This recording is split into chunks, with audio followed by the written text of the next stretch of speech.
Welcome to JS English. আজ আমরা had better দিয়ে কিছু বাক্য তৈরি করা শিখব। হ্যাড বেটার মূলত বর্তমান বা ভবিষ্যৎ নির্দেশ করে। বিশেষ পরিস্থিতিতে কোনটা করা উচিত হবে তা বোঝানোর জন্য হ্যাড বেটার ব্যবহার হয়।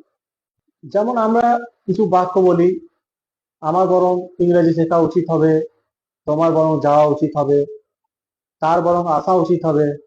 তো এই সমস্ত বাক্যের ক্ষেত্রে ইংলিশ স্ট্রাকচার হবে subject plus had better plus base form of verb plus extension. যেমন আমার বরং পরীক্ষার পরে ইংরেজি শেখা উচিত হবে। I had better learn English after exam. তোমার বরং এখন যাওয়া উচিত হবে।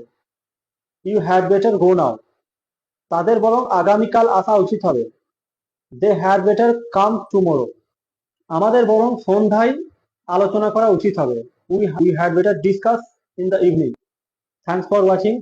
That's all. Thank you.